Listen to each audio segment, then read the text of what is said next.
In the summer of 1945, as church bells rang across America and ticker tape filled the streets of New York, millions of soldiers began their long journey home from the bloodiest conflict humanity had ever known. The war was over. Europe had been liberated. The Pacific Theater had fallen silent. Young men who had left as boys, who had seen things no person should ever witness, were finally boarding ships and planes that would carry them back to the lives they had left behind. Mothers pressed their best dresses, fathers polished shoes they hadn't worn in years. Children who barely remembered their fathers' faces practiced the word "daddy" in front of mirrors. The entire nation held its breath in anticipation, waiting for the moment when normalcy could return, when the nightmare could finally be forgotten. But for one family in rural Pennsylvania, that moment would never come. For Sarah Mitchell, standing on the porch of her farmhouse with a telegram clutched in her trembling hands, the news she received that August morning was not the joyous reunion she had prayed for every night for 3 years.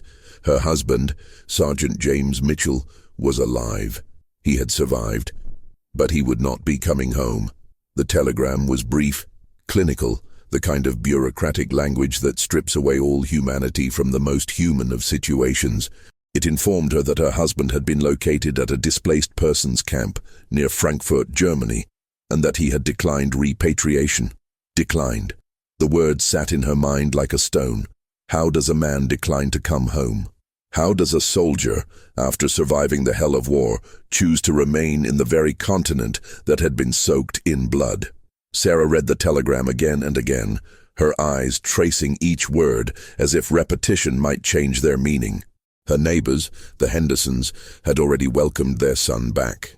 The Johnsons down the road were planning a celebration for next week, but Sarah stood alone on that porch, watching the sun set over fields that James had plowed before he left, and she felt a cold dread settling into her bones that had nothing to do with the evening air.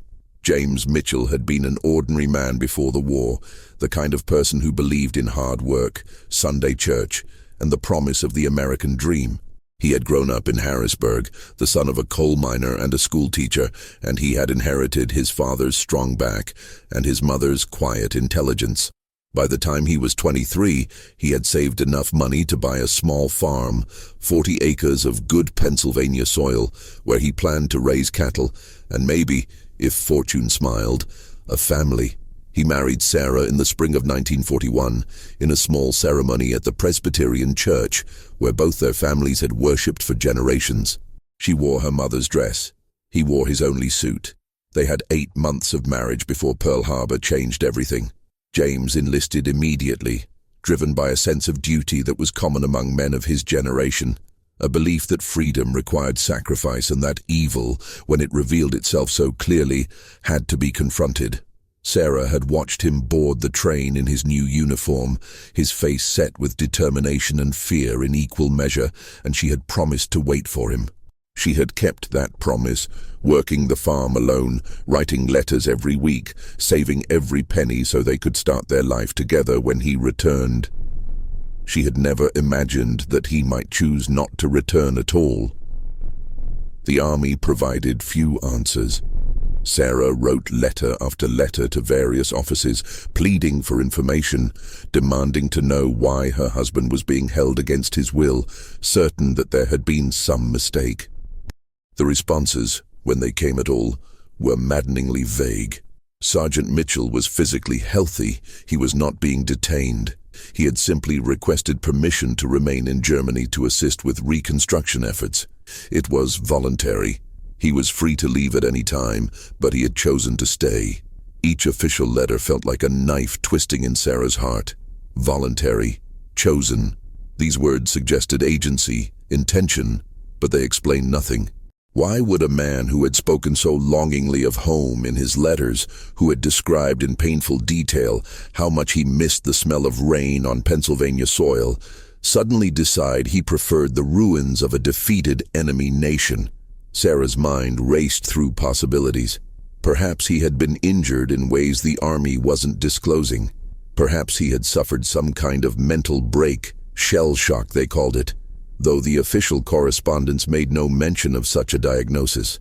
Or perhaps, and this thought came to her in the darkest hours of the night, perhaps he simply didn't love her anymore. Perhaps war had changed him so fundamentally that the man who left was not the man who had survived. Months passed with no resolution. Sarah's life became a strange kind of purgatory, neither widow nor wife, suspended in a state of waiting that had no clear end. She maintained the farm because there was nothing else to do, because her hands needed work to keep her mind from spiraling into despair. She attended church every Sunday and endured the pitying looks from neighbors who whispered behind their hands. She celebrated Thanksgiving and Christmas alone, setting a place at the table for a man who might never sit there again. And then, in February of 1946, nearly 6 months after the war had ended, she received a letter. Not from the army, not from any official source, but from James himself.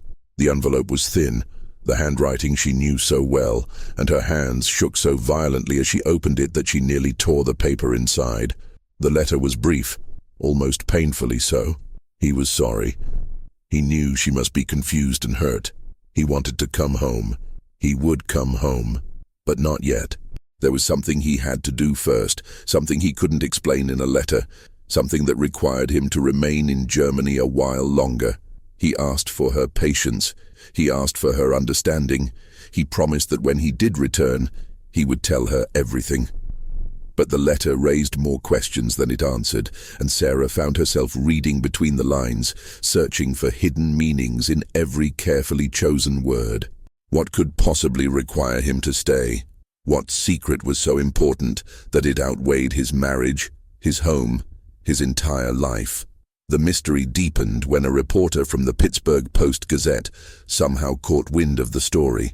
Sarah never discovered who had tipped him off, but one afternoon in early March, a young man with a notebook and a hungry look in his eyes appeared at her door, asking questions about the soldier who refused to come home. She sent him away, but the damage was done. Within weeks, the story had spread. Other newspapers picked it up. Radio programs discussed it. James Mitchell became a minor curiosity, one of those strange human interest stories that captivate the public imagination, precisely because they defy easy explanation. Speculation ran wild. Some suggested he had a secret family in Germany, that he had fallen in love with a European woman and was too cowardly to admit it. Others theorized he was involved in intelligence work, that his refusal to return was part of some covert operation that couldn't be disclosed. A few voices, darker and more suspicious, wondered if he had committed some crime during the war and was hiding from justice. Sarah tried to ignore the gossip, but it was impossible. The story had taken on a life of its own, and the real James, the man she had married, was becoming lost beneath layers of rumor and invention. Then, without warning, in the last week of April 1946, James came home. There was no advance notice, no telegram announcing his arrival. Sarah simply heard footsteps on the porch one evening as she was washing dishes, and when she turned, he was standing in the doorway. He looked different. Thinner, certainly, his uniform hanging loose on a frame that had lost at least 20 pounds. His face was harder, older, marked by experiences she could only imagine. But it was his eyes that truly unsettled her. They held a haunted quality, a distance that made him seem present and absent at the same time, as if part of him was still somewhere else, somewhere far beyond her reach. For a long moment, they simply stared at each other, the silence between them heavy with all the unasked questions, all the accumulated hurt and confusion of the past 9 months. And then James spoke, his voice rough from disuse or emotion or both. And he said the words that would change everything, the words that would finally begin to explain why he had stayed away, and why his return would prove to be more troubling than his absence had ever been. He said, "I need to tell you what I found over there, what we all found, and why I couldn't leave it behind." Sarah had imagined their reunion 1,000 times during those long months of waiting, had pictured it in every possible variation during sleepless nights when the empty bed beside her felt like an accusation. In some versions, James swept her into his arms and they cried together, all the pain melting away in the warmth of reconciliation. In others, she confronted him with righteous anger, demanding explanations before allowing him back into her life. But the reality was nothing like her imaginings. Instead, they sat across from each other at the kitchen table like strangers negotiating a truce, the weight of unspoken truths pressing down on them until the very air felt difficult to breathe. James had aged in ways that transcended the mere passage of time. The lines around his eyes spoke of things witnessed, things that had carved themselves into his features and would never completely fade. His hands, which had once been steady and sure as they guided a plow or repaired a fence, now trembled slightly whenever they were at rest, as if his body had forgotten how to be still without purpose. Sarah made coffee, not because either of them wanted it, but because the ritual gave her something to do with her hands, some way to delay the conversation that terrified her as much as she needed it. When James finally began to speak, his voice carried the flat, affectless quality of someone recounting events too large for emotion to properly contain. He had been part of the 101st Airborne Division, he told her, though she already knew this from his letters. What she didn't know, what he had been forbidden to write about, was where they had been in the final months of the war and what they had discovered there. In early April of 1945, his unit had been advancing through Bavaria, pushing eastward through towns that had been reduced to rubble, past columns of refugees fleeing in all directions, through a landscape that looked like the surface of some dead planet. They had been hardened by combat, numbed by the constant proximity to death, but nothing had prepared them for what they encountered on the afternoon of April 29th, when they approached a place called Dachau. The name meant nothing to them then. It was just coordinates on a map, another location to secure, another objective in the grinding machinery of war. But as they drew closer, even before they could see the camp itself, they knew something was wrong. The smell reached them first, carried on the wind, a stench so overpowering and unnatural that several men vomited before they even understood what they were smelling. James paused in his telling, his eyes fixed on some point beyond Sarah's shoulder, seeing something she couldn't see, trapped in a memory that refused to release him. He described the gates, the buildings, the railway cars filled with bodies stacked like cordwood, the living skeletons who could barely stand but who shuffled toward their liberators with expressions that mixed hope and disbelief and a terrible, hollow absence of humanity. He spoke of the SS guards they found, some of whom tried to flee, others who stood defiant, and still others who seemed almost relieved that their nightmare was ending, even as they faced summary justice from enraged American soldiers who had lost all capacity for mercy. But what haunted James most, what had kept him awake every night since, what had made the thought of returning to normal life feel like an obscene impossibility, was the children. There were children in the camp. Not many had survived, but those who had looked at their liberators with eyes that had seen too much, that held knowledge no child should ever possess. One boy, no more than 7 years old, had walked up to James and simply stood there, staring. And when James tried to speak to him in his broken German, the boy didn't respond, didn't blink, didn't show any sign of recognition that another human being was addressing him. He had been reduced to something less than human by what had been done to him, and in that moment, James said, he understood that the war wasn't just about defeating an enemy army. It was about confronting an evil so absolute, so systematic, that it challenged everything he thought he knew about the world. The unit stayed at Dachau for 3 days, helping to organize medical care, documenting what they found, bearing witness to the impossible. And in those 3 days, James experienced a transformation that he struggled to articulate to Sarah. He felt his entire understanding of his own life collapse under the weight of what he was seeing. The farm, their marriage, his plans for the future, all of it suddenly seemed frivolous, meaningless in the face of such suffering. How could he return to worrying about crops and weather and the price of cattle when he had walked through hell and seen what human beings were capable of doing to each other? How could he sit at a Sunday dinner and make small talk with neighbors who had no conception of the abyss that lurked beneath the thin veneer of civilization?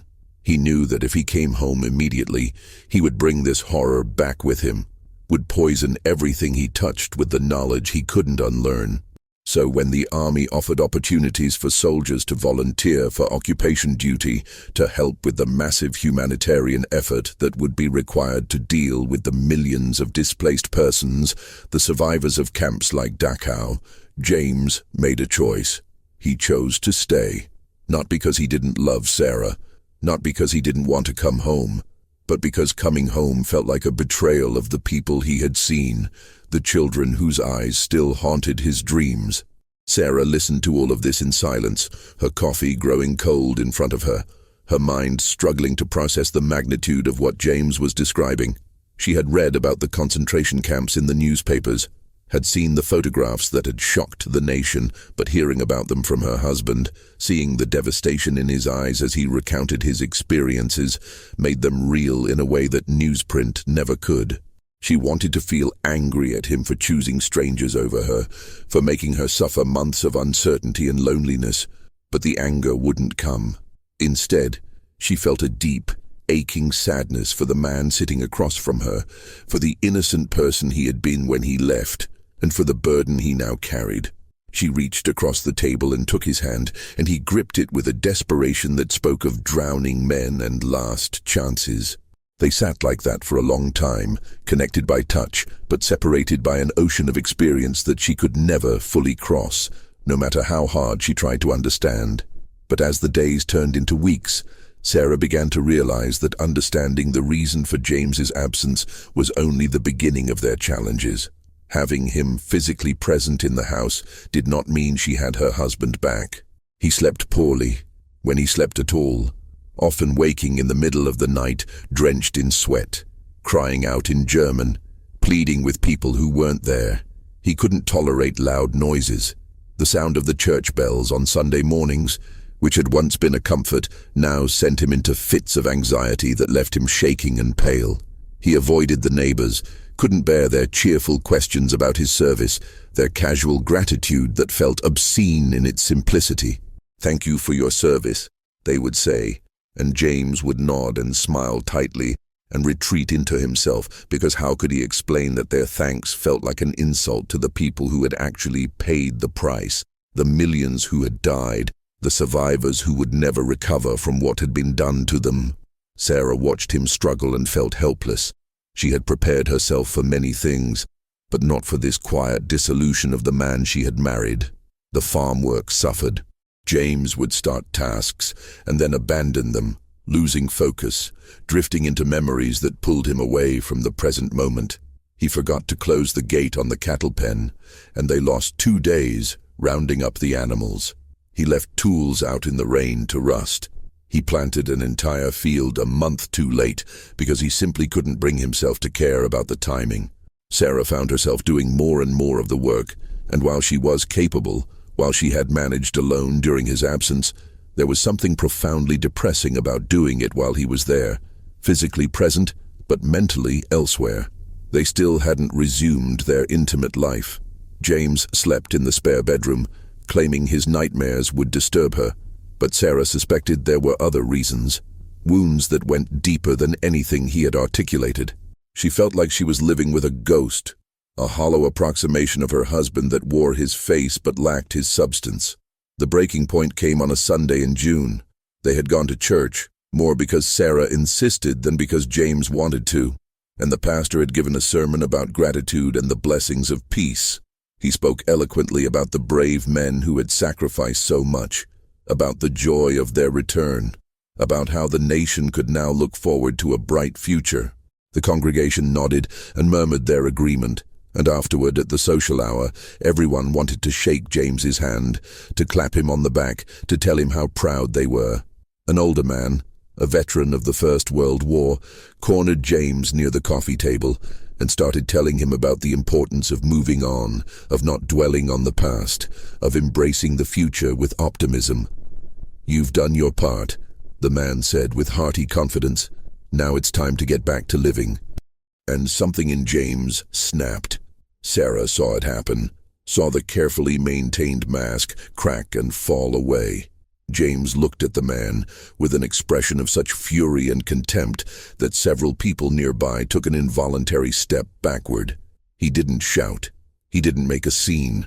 He simply said, in a voice so cold it seemed to drop the temperature in the room, that the man had no idea what he was talking about, that none of them did, that they were all living in a comfortable dream while the real world burned.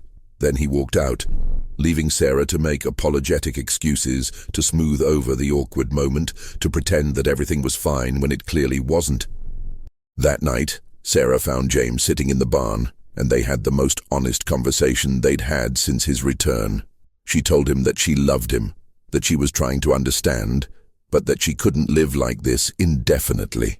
He told her that he didn't know how to come back, that part of him was still in Germany, still walking through those camps, still seeing those children's faces. He said he had stayed in Germany not just to help, but because being surrounded by the aftermath of the horror had felt more honest than pretending to be normal. At least there, everyone acknowledged the darkness. At least there, no one expected him to smile and nod and pretend that the world made sense. Sarah asked him what he needed from her, and James said something that chilled her to her core. He said he needed her to know the full truth, not just about Dachau, but about what happened after, about the real reason he had delayed his return for so long. And then he told her about the boy. The boy's name was Daniel, or at least that's what James called him, because when they found him among the survivors at Dachau, the child couldn't speak, couldn't tell anyone who he was or where he came from, or whether he had any family left alive in the world. He was approximately 7 years old, though malnutrition had stunted his growth so severely that he might have been older, and he had a number tattooed on his forearm that marked him as one of the camp's registered prisoners, a detail so horrifying in its bureaucratic precision that it made James's stomach turn every time he saw it. Daniel had been one of the children used in medical experiments, though the full extent of what had been done to him remained unclear. The doctors who had perpetrated these atrocities had destroyed most of their records before fleeing, leaving behind only fragmentary evidence and the living testimony of bodies that had been irreparably damaged. Daniel bore scars that no child should have, surgical marks that suggested repeated interventions, and a tremor in his left hand that the medical personnel said would likely be permanent.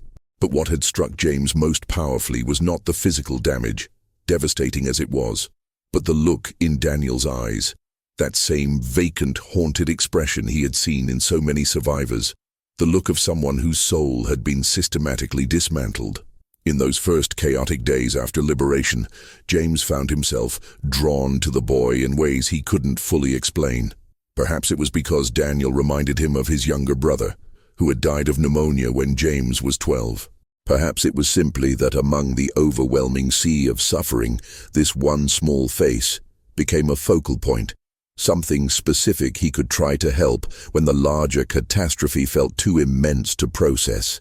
He started bringing Daniel extra rations, sitting with him during the long afternoons when the medical staff was overwhelmed and the survivors had little to do but wait and remember. Daniel never spoke, but gradually, over days and then weeks, he began to show small signs of recognition when James appeared. A flicker in his eyes, a slight turn of his head.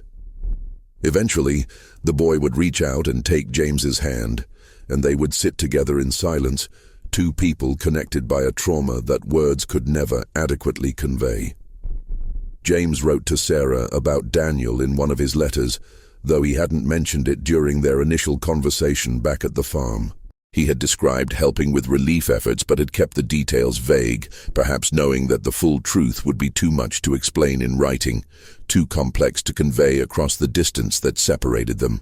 As the weeks passed and James's unit prepared to move on to their next assignment, he faced a choice that would define everything that came after. Daniel had no family. Extensive searches through Red Cross records, displaced persons registries, and survivor lists had turned up nothing. The boy was completely alone in the world, one of thousands of orphans created by the systematic destruction of European Jewry. The relief organizations were doing their best, but they were overwhelmed, understaffed, operating in conditions of chaos that made individual attention nearly impossible. James learned that Daniel would likely be sent to a displaced persons camp, where he would be warehoused with hundreds of other orphans, receiving basic care but little else, waiting for some uncertain future that might never arrive. The thought of abandoning Daniel to that fate became unbearable to James. He started investigating alternatives, asking questions, pushing against bureaucratic barriers that seemed designed to prevent rather than facilitate solutions. And that's when he discovered that there might be a way to bring Daniel to America, to give him a chance at a real life, but that the process would be complex, time-consuming, and would require James to remain in Germany to navigate the labyrinth of military regulations, immigration law, and international agreements that governed such matters. The decision to stay had not been made lightly or impulsively. James had spent sleepless nights weighing his obligations, trying to balance what he owed to Sarah against what he owed to this child who had suffered so incomprehensibly. He knew that choosing to delay his return would hurt Sarah, would seem like a betrayal, but he also knew that if he left Daniel behind, he would never forgive himself. The boy had become, in James's mind, a kind of test, a measure of whether the war had meant anything, whether the evil they had fought against could be answered with something more than just victory and vengeance. Saving one child wouldn't undo the millions of deaths, wouldn't heal the immense wound that had been carved into humanity, but it would be something real, something tangible, an act of creation in response to all the destruction. So James had made his choice, and he had accepted the consequences, including the months of separation from his wife, the whispered rumors back home, the transformation of his private decision into a public mystery. He had worked with a chaplain who knew the system, had filed petition after petition, had testified before review boards about Daniel's case, had called in every favor, and exploited every connection to move the process forward. And eventually, after months of bureaucratic warfare that felt almost as exhausting as the actual combat he had experienced, he had succeeded. Daniel had been cleared for travel to the United States under a special program for war orphans, with James and Sarah listed as his sponsors and prospective adoptive parents. Sarah listened to all of this with a mixture of emotions so complex she couldn't begin to untangle them. Part of her felt a deep, instinctive resistance to the idea of bringing a traumatized stranger into their home, into their marriage, especially when that marriage was already strained to the breaking point. They had never discussed having children, had assumed it would happen naturally in time, but this wasn't a baby they could raise from infancy, molding and shaping according to their values. This was a child who had experienced horrors beyond imagination, who carried damage that might never heal, who would require patience and resources and emotional energy that she wasn't sure they possessed. But another part of her, the part that had fallen in love with James precisely because of his fundamental decency, his inability to walk past suffering without trying to help, understood why he had made this choice. She could see in his face as he talked about Daniel a light that had been absent since his return, a sense of purpose that seemed to anchor him in a way that nothing else had. And she realized, with a clarity that was both painful and liberating, that if she wanted her husband back, if she wanted any chance at rebuilding their life together, she would have to accept Daniel as part of that life. There was no separating the two.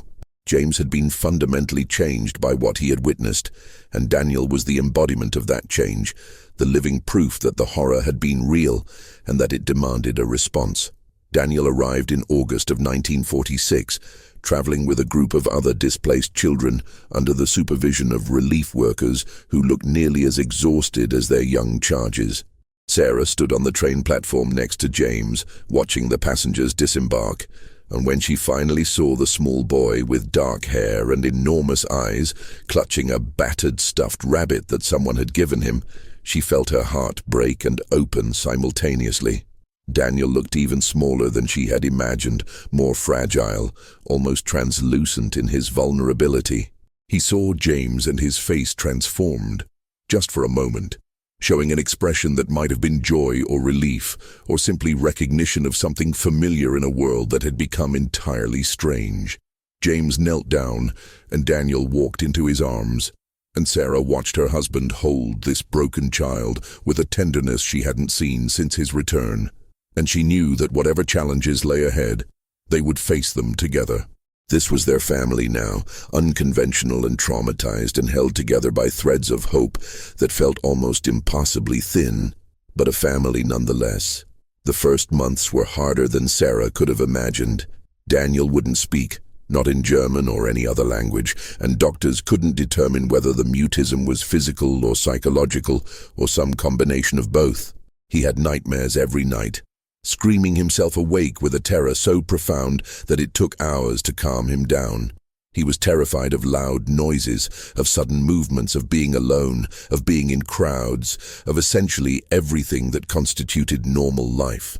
He hoarded food, hiding bread and fruit in his room until it rotted, a behavior the doctors said was common among starvation survivors who couldn't trust that food would continue to be available.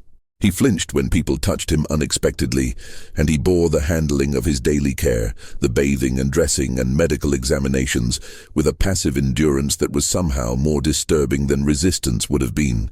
Sarah found herself learning a completely new way of existing, moving slowly and deliberately through the house, narrating her actions before performing them, creating routines that were absolutely consistent because any deviation sent Daniel into spirals of anxiety. She read to him every night, simple stories about farms and animals, and while he never responded, never gave any indication that he understood or cared, she continued, because she needed to believe that somewhere inside that damaged child, there was still a person who could be reached. James threw himself into Daniel's care with an intensity that bordered on obsession. He built the boy a small bed with railings so he wouldn't fall out during his nightmares. He learned basic sign language, thinking that if Daniel couldn't speak, perhaps he could communicate another way. He spent hours simply sitting with the boy, not demanding anything, just being present, creating a space of safety that he hoped might eventually allow Daniel to lower his defenses. Sarah watched this transformation in her husband with mixed feelings. On one hand, James was more animated, more purposeful than he had been since his return. The blank, haunted look had receded, replaced by a fierce determination to help this child heal. But on the other hand, Sarah sometimes felt like an outsider in her own home, watching the intense bond between James and Daniel and wondering where she fit into the equation. She loved the boy, or at least she was learning to love him. But it wasn't the instinctive, overwhelming love that James seemed to feel. For Sarah, it was work. A daily choice to be patient and kind and hopeful when every instinct told her to protect herself from the pain of caring for someone so damaged. The local community's reaction to Daniel's arrival was mixed, and in some cases, troubling.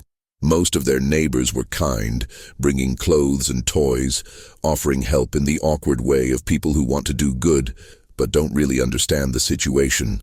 The pastor visited and said a prayer over Daniel, asking God to heal the boy's wounds and welcome him into their community. But there were others who were less charitable. Some questioned why James and Sarah would take in a foreign child when there were American orphans who needed homes. A few made quietly anti-Semitic comments, suggesting that Jews had brought their troubles on themselves, that the stories about the camps were exaggerated propaganda. One neighbor, emboldened by alcohol at a county fair, confronted James directly, asking why he was so concerned about enemy children when American boys had died fighting their parents. James had nearly hit the man, had to be physically restrained by Sarah and two other farmers, and afterward he refused to attend any community events, retreating further into the isolated world of their farm, where he could focus on Daniel without having to explain or justify his choices to people who would never understand. Then, about 6 months after Daniel's arrival, something shifted. It started small, almost imperceptibly. Daniel began making eye contact more frequently, holding Sarah's gaze for a few seconds before looking away. He started following James around the farm, maintaining a careful distance but clearly wanting to be near him, to observe what he was doing. And then, one morning in February while Sarah was making breakfast, Daniel walked into the kitchen and pointed at the eggs. Just pointed, nothing more. But it was the first time he had initiated any kind of communication, the first indication that he was engaging with his environment rather than simply enduring it. Sarah nearly dropped the pan in her excitement. And when James came in from his morning chores and she told him what had happened, she saw tears in his eyes, the first time she had seen him cry since his return. It was such a small thing, a gesture that any child would make without thinking, but for Daniel it represented a monumental step, a crack in the wall he had built between himself and the world. Progress, once it began, came in irregular waves that built Sarah and James's hopes, only to dash them again with sudden regressions that felt like losing ground they had fought desperately to gain. Daniel would have a good week, showing interest in the animals on the farm, even attempting something that resembled a smile when one of the barn cats had kittens. And then he would retreat back into himself for days, barely eating, staring at nothing, trapped in memories that Sarah and James could only guess at. The local doctor, a kind man named Patterson, who had served as a medic in the First World War and understood something of trauma, visited regularly to check on Daniel's progress. He told them that healing from experiences like Daniel's wasn't linear, that the mind protected itself in strange ways, and that they needed to be patient, to celebrate the small victories and not despair over the setbacks. But patience was easier to prescribe than to practice, and there were nights when Sarah lay awake, wondering if they had made a terrible mistake, if they were equipped to handle the magnitude of Daniel's damage, if love and good intentions would be enough to overcome what had been done to this child. In the spring of 1947, nearly a year after Daniel's arrival, James received a letter that would crack open a new dimension of their already complicated situation. It came from a man named Rabbi Solomon Hirsch, who led a small congregation in Philadelphia and who had been working with various Jewish organizations to trace the families of Holocaust survivors and locate missing children. The rabbi explained that he had obtained James's name from military records related to Dachau's liberation, and that he was writing because he believed he might have information about Daniel's identity. Sarah watched James read the letter at the kitchen table, saw the color drain from his face, saw his hands begin to shake in that familiar way that meant he was confronting something that threatened to overwhelm him. The rabbi wanted to visit, wanted to meet Daniel, wanted to share what he had discovered in the meticulous records that the Nazis, even in their evil, had maintained with bureaucratic precision. James sat with the letter for a long time before showing it to Sarah, and when he finally handed it to her, he said something that revealed the fear he had been carrying all along. He said he had known this might happen, that someone might come looking for Daniel, and that he had been dreading it since the day they brought the boy home. Rabbi Hirsch arrived on a Saturday afternoon in early April, a small man with wire-rimmed glasses and eyes that had seen their own share of grief. He sat in their living room, accepted Sarah's offer of tea, and spoke with a gentleness that somehow made the difficult information easier to bear. He had traced Daniel's history through a combination of camp records, testimony from other survivors, and the painstaking work of matching tattooed numbers to registration documents. Daniel's real name was David Rosenbaum. He had been born in Krakow, Poland in 1938, the only child of Abraham and Leah Rosenbaum. His father had been a violin maker, his mother a teacher. The family had been forced into the Krakow ghetto in 1941, and from there they had been transported to Plaszow, a labor camp where conditions were brutal, but where the family had managed to stay together. In 1944, as the Soviet army advanced and the Nazis began liquidating the camps, David had been separated from his parents and sent to Auschwitz. How he ended up at Dachau, how he survived when 90% of children sent to the camps were murdered immediately upon arrival, remained unclear. But the rabbi had found documentation of his transfer, had matched the tattoo number, had verified beyond any reasonable doubt that the silent boy living on their Pennsylvania farm was David Rosenbaum, and that his parents had perished in the gas chambers of Auschwitz in the fall of 1944. The rabbi's voice remained steady as he relayed these facts, but Sarah could see the weight they carried, could see the way even he, who must have delivered such news countless times, struggled with the inhumanity of what he was describing. But then the rabbi said something that made both Sarah and James lean forward, something that transformed the already tragic story into something far more complicated. David, the rabbi explained, was not entirely alone in the world. He had an uncle, his mother's younger brother, who had survived the war by fleeing to Palestine in 1938, before the full horror had descended.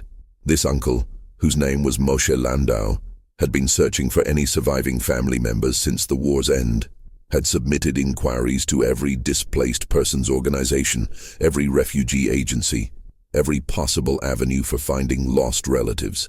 And now, through the rabbi's detective work, he had found his nephew. Moshe Landau wanted David back. He wanted to bring the boy to Palestine, to raise him among his own people, to give him a connection to his heritage and his murdered parents. He was prepared to come to America immediately, was already making arrangements, and he had lawyers who believed they had a strong legal claim to custody of the child. The room fell into a silence so heavy that Sarah could hear the clock ticking on the mantel, could hear James's breathing becoming shallow and rapid, could hear her own heartbeat pounding in her ears. Everything they had built over the past year, all the progress, all the careful healing, all the hope they had invested in creating a family, suddenly felt precarious, built on sand that was already shifting beneath them. James found his voice first, asking the rabbi what their rights were, whether the adoption process they had begun gave them any legal standing. The rabbi's answer was honest but not encouraging. The adoption hadn't been finalized. In cases involving displaced children, blood relations were generally given priority, especially when those relatives could demonstrate the ability to care for the child. Moshe Landau was by all accounts a good man, a successful citrus farmer in Palestine who desperately wanted to honor his sister's memory by raising her son. Any court would likely side with him, especially given the cultural and religious considerations. David was Jewish, and there were many in the Jewish community who believed that Jewish children, particularly those who had suffered in the Holocaust, should be raised by Jewish families, should maintain their connection to a heritage that Hitler had tried to erase. Sarah looked at James and saw something breaking in him, saw the careful control he had maintained since his return beginning to fracture. This child had become his purpose, his way of making meaning out of the horror he had witnessed, his answer to the question of whether any good could come from so much evil. The thought of losing Daniel, of having him taken away by a stranger who had a better claim simply because of blood, was unbearable. But Sarah also saw something else in her husband's face, something that spoke to the fundamental decency that had drawn her to him in the first place. She saw him wrestling with the knowledge that what he wanted and what might be best for Daniel were not necessarily the same thing. The rabbi seemed to sense the turmoil in the room and spoke again, his voice soft but clear. He said that Moshe Landau was a reasonable man, that he understood Daniel had formed attachments to James and Sarah, that he was willing to proceed slowly, to meet the child first, to see how David responded before making any final decisions. He suggested that perhaps there could be some arrangement, some way for everyone who loved this boy to remain in his life. But even as he said it, Sarah could hear the uncertainty in his voice, could sense that he was offering comfort more than genuine solutions.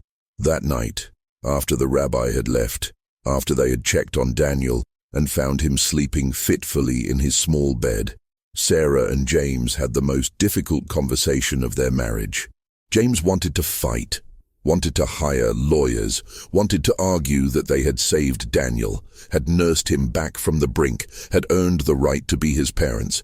But Sarah, drawing on reserves of wisdom she hadn't known she possessed, asked him the question he didn't want to face. What does Daniel need? Not what do we need, not what would make us feel better about the war or give our lives meaning, but what does this traumatized child actually need? James couldn't answer, or wouldn't, and they sat in silence as the weight of the question settled over them. Sarah found herself thinking about David's parents, about Leah Rosenbaum, who had been a teacher, who had probably read to her son the way Sarah now did, who had loved him with the fierce protectiveness that all mothers feel, and who had died knowing she couldn't save him.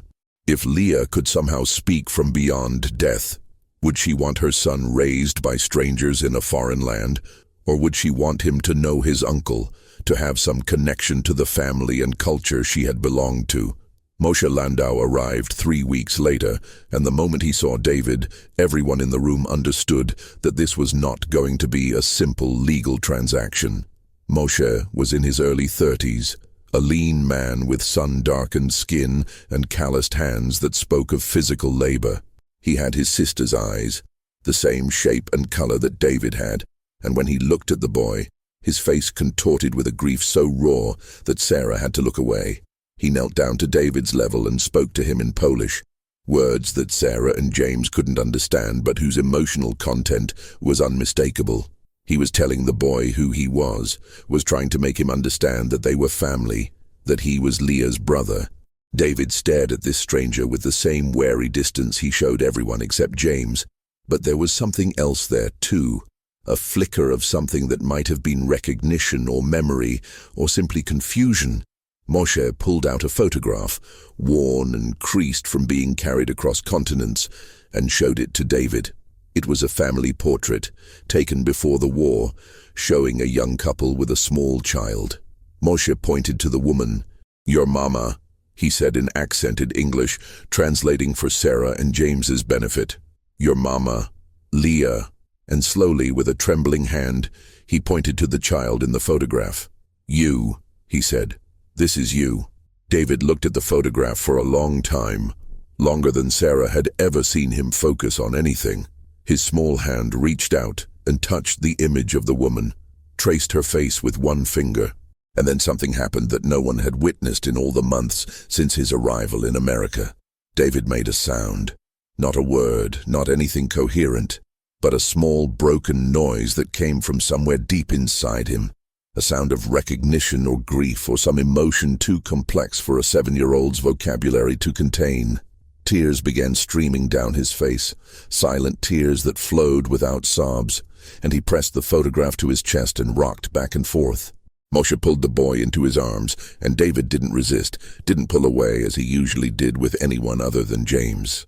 And Sarah, watching this scene unfold, felt her heart breaking for everyone involved. For this uncle who had crossed an ocean to find his sister's child, for this boy who was being asked to remember things that should have been allowed to fade, for James who was watching his purpose being claimed by someone else, and for herself, because she had allowed herself to believe that love might be enough to overcome history. The following weeks were a strange kind of purgatory, a period of negotiation and observation where everyone tried to determine what was best for a child who couldn't speak for himself. Moshe stayed at a nearby inn and visited every day, spending hours with David, telling him stories about his mother, teaching him simple Hebrew words, trying to awaken whatever memories might still exist in the boy's traumatized mind. James watched these interactions with barely concealed anguish, and Sarah found herself in the unexpected role of mediator, trying to maintain civility between two men who both loved David, but who represented fundamentally different futures for him. The legal process ground forward, with lawyers and social workers conducting interviews, filing motions, building cases. But the real drama was playing out in quieter moments, in the way David gradually began responding to Moshe, in the small signs that suggested he was remembering something of his life before the camps, before the horror, when he had been simply a child named David Rosenbaum, with a mother who loved him and a father who made violins. And then, just when it seemed that the situation might be heading towards some kind of resolution, however painful, another letter arrived.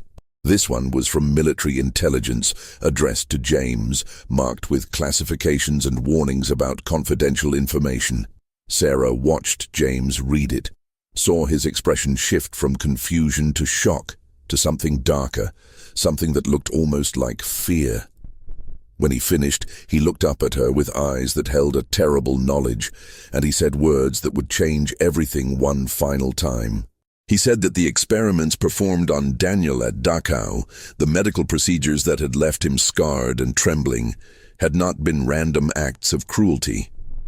They had been part of a specific program, conducted by specific doctors who had specific goals. And some of those doctors had not been caught, had not been brought to justice, and were still out there in the world. And according to the intelligence report, some of them were very interested in finding their former subjects. The letter from military intelligence contained information that James had been specifically instructed not to share with anyone, sealed under classifications that made even reading it to Sarah a violation of protocol. But the weight of the secret had become too heavy to carry alone. The doctors who had experimented on Daniel and dozens of other children at Dachau had been part of a program focused on genetic research, twisted attempts to prove racial theories through horrific medical procedures that had no scientific validity, but that had caused immeasurable suffering. Most of these physicians had been captured in the immediate aftermath of the war, and several had already been prosecuted at Nuremberg, their crimes documented in testimony so disturbing that even hardened judges had struggled to maintain composure. But 3 of the doctors involved in the specific program that had included Daniel had escaped in the chaos of Germany's collapse. Intelligence agencies had tracked them to various locations, had documented their attempts to blend into civilian populations under assumed identities, and had been building cases against them while simultaneously trying to prevent them from continuing their work or accessing their former research subjects. The letter informed James that one of these doctors, a man named Klaus Brenner, who had personally conducted experiments on Daniel, had been spotted in Argentina, and that there was evidence he was attempting to locate the children who had survived his procedures. The news hit James like a physical blow, confirming fears he had harbored but never fully articulated. This was why he had been so desperate to bring Daniel to America, to get him as far away from Europe as possible.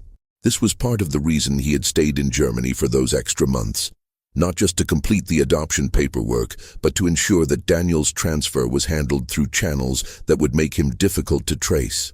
James had seen the meticulous records the Nazis kept, had understood that in the wrong hands, those records could be used to hunt survivors, and he had worked with sympathetic officers to ensure that Daniel's documentation was buried under layers of bureaucracy and misdirection. But the letter suggested that Brenner had resources, connections, possibly even former colleagues who were helping him, and that he was systematically working through lists of survivors, trying to determine what had happened to the subjects of his experiments. The implications were terrifying. If Brenner located Daniel, there was no telling what he might attempt, whether he would simply want to observe the long-term effects of his procedures, or whether he might try to abduct the boy for further study. Sarah felt her hands go numb as James explained all of this, felt the room tilting as she processed the magnitude of what he was saying. They had thought they were safe here, isolated on a farm in rural Pennsylvania, far from the war and its aftershocks. But the war, it seemed, was not finished with them. The evil they thought they had left behind in Europe had followed them home, was actively searching for the child sleeping upstairs, the boy who had already suffered more than any person should endure in a lifetime. James was already making plans, his military training kicking in, thinking about security measures and precautions. They would need to be more careful about who they told about Daniel's background. They would need to watch for strangers asking questions. They would need to consider the possibility, however remote, that they might need to move, to disappear, to start over somewhere else where Daniel's trail would be harder to follow. Sarah listened to all of this with a growing sense of unreality, unable to fully reconcile the quiet pastoral life she had envisioned with this nightmare of Nazi doctors and international manhunts. But then another thought occurred to her, one that she initially pushed away before it forced itself back into her consciousness with uncomfortable persistence. If Daniel was in danger, if there were people actively searching for him who meant him harm, then perhaps sending him to Palestine with Moshe Landau wasn't just about honoring his heritage or maintaining family connections. Perhaps it was about keeping him safe. Palestine was even further from Europe than America, and more importantly, it was a place where Daniel would disappear into a population of thousands of other Jewish refugees, other orphaned children, other survivors of the camps. He would be one among many, invisible in his similarity to countless others, rather than a conspicuous anomaly in a Pennsylvania farming community where everyone knew everyone else's business. The thought of losing Daniel was agonizing, but the thought of him being found by Brenner, of him being subjected to further horrors after everything he had already endured, was unthinkable. Sarah voiced this reasoning to James carefully, watching his face as he grappled with the logic he didn't want to accept. They told Moshe about the threat that evening, breaking their oath of secrecy because the situation demanded it, because Daniel's safety had to take precedence over military protocols. Moshe listened with a grim expression that suggested he was not entirely surprised, that he had his own understanding of how far the tentacles of Nazi evil could reach.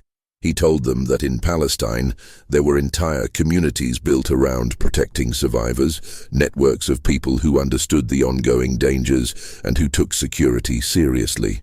He described the kibbutz where he lived, a collective settlement where everyone looked out for each other, where outsiders were noticed immediately, where a child like David would be surrounded by people who had their own reasons to be vigilant against the return of their persecutors. He promised that David would be safe, that he would be loved, that he would grow up knowing his mother's language and his family's traditions, and that he would be part of something larger than himself, a people rebuilding after near annihilation. And as he spoke, Sarah saw James's resistance beginning to crumble, saw him confronting the truth that sometimes love meant letting go, that sometimes the best thing you could do for someone was to step aside and let them find the life they were meant to have. The decision, when it finally came, was not a single moment but a gradual acceptance that accumulated over days of difficult conversations, sleepless nights, and painful honesty. James and Sarah agreed to support David's move to Palestine, to release their claim to adopt him, to let Moshe take him to a new life halfway around the world. But they negotiated terms that would allow them to remain in David's life, to exchange letters, to perhaps visit someday when travel became easier and the world had healed a bit more from its wounds. Moshe agreed to all of it, understanding that these people had saved his nephew's life, had given him months of patient care when he had no one else, and that their love for David was real, even if it would have to take a different form than they had originally hoped. The social workers and lawyers were relieved to have a resolution that didn't require court battles, and the paperwork was prepared with unusual speed. Everyone seeming to sense that prolonging the situation would only make it harder on everyone involved, especially David. Telling David was impossible because David still couldn't speak, still couldn't express his own wishes or preferences, still existed in that liminal space between the trauma of his past and whatever future awaited him. So instead, they prepared him as best they could, with Moshe spending more time at the farm, gradually becoming the constant presence, while James and Sarah slowly stepped back, reversing the attachment process in a way that felt like dying by degrees. Sarah watched David transfer his tentative trust from James to Moshe, watched the boy begin to respond to Hebrew words with more recognition than English ones, watched him study the photographs of his mother with an intensity that suggested memory was returning in fragments, in impressions, in feelings that had no words attached to them. And she told herself that this was right, that this was what love looked like sometimes, that giving someone their best chance at healing meant accepting that you might not be part of that healing, that the happy ending you had envisioned might not be yours to claim. The day David left, in late June of 1947, was bright and warm, the kind of perfect summer day that felt like a mockery of the grief everyone was feeling. Moshe had secured passage on a ship leaving from New York, and they all drove together to the city, the four of them crowded into James's truck, making the journey in relative silence because there was nothing left to say that hadn't already been said a dozen times. At the port, surrounded by crowds of people coming and going, experiencing their own arrivals and departures, their own reunions and separations, Sarah knelt down and hugged David one last time. She told him that she loved him, that she would always remember him, that she hoped he would be happy and safe and would grow up strong. David looked at her with those enormous eyes that had seen too much, and for just a moment, Sarah thought she saw something in them, some flicker of understanding or gratitude or goodbye. Then Moshe took his hand, and they walked toward the ship. And Sarah stood next to James and watched them go, watched until they were just small figures on the deck, watched until the ship pulled away from the dock and became a shape on the horizon, and then watched the empty water long after there was nothing left to see. The months that followed were the hardest of Sarah's life. Harder even than the war years when James had been gone, because at least then she had had hope to sustain her, the promise of reunion to work toward. Now there was just absence, just the empty room upstairs where Daniel had slept, just the toys and clothes they had bought him sitting unused, monuments to a family that had almost been. James retreated into himself again, but this time the retreat was different, quieter, more resigned than the restless agitation he had shown after his initial return from Europe. He worked the farm with mechanical efficiency, ate meals without tasting them, went through the motions of living without any apparent investment in life itself. Sarah tried to reach him, tried to talk about their own future, about whether they might try to have children of their own now, about whether they could rebuild what they had lost.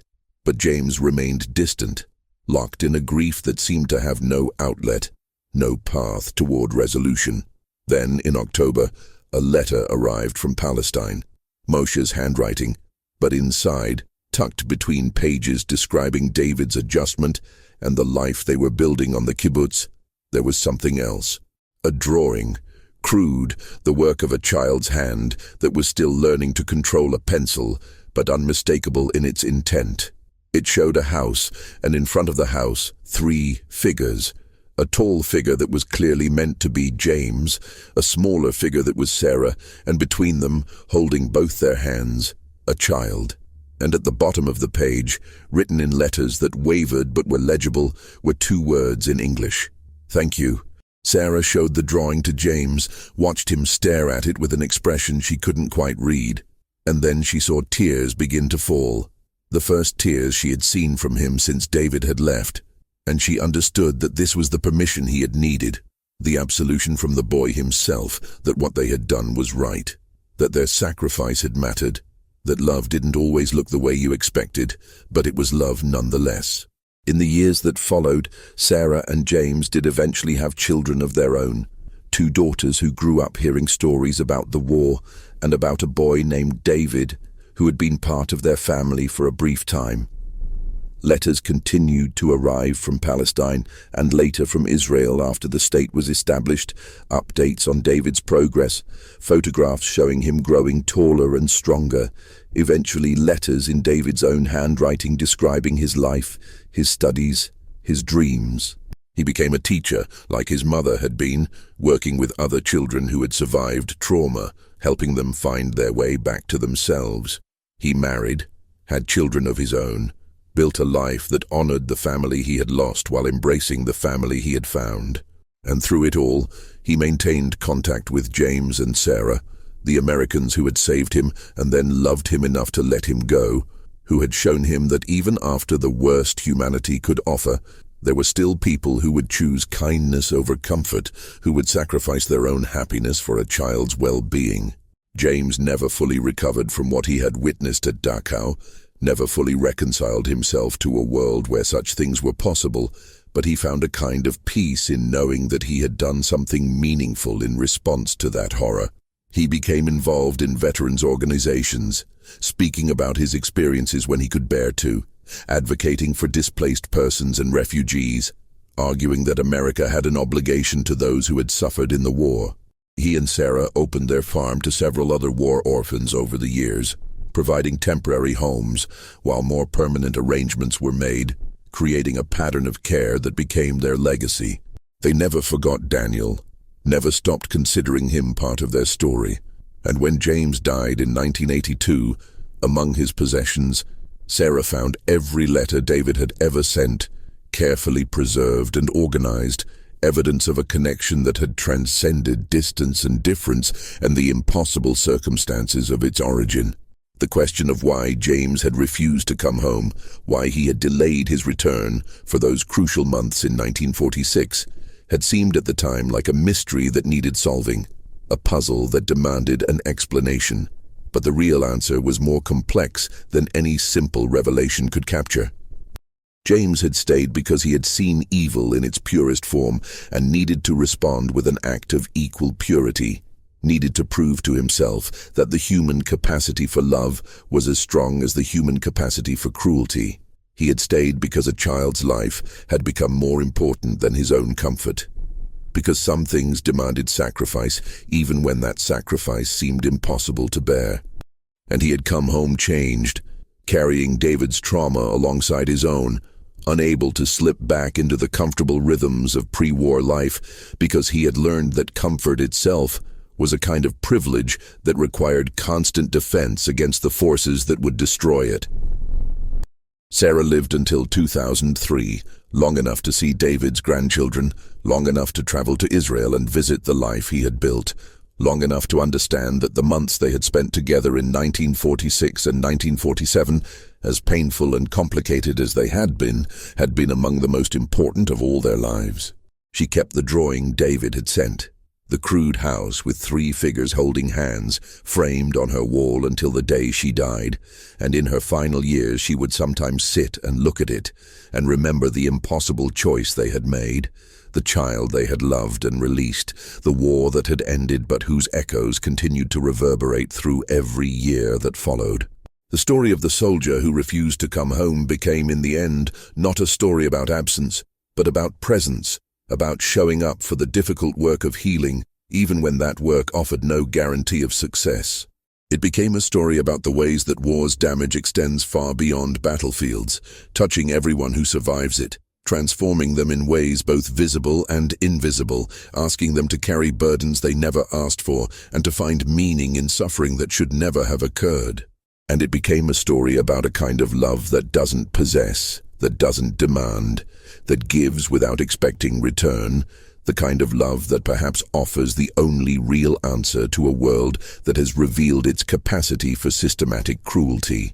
James Mitchell had seen the worst of what humans could do to each other, and he had responded by doing the best he knew how, by saving one child when he couldn't save millions, by choosing hope when despair would have been easier, by refusing to let the darkness have the final word.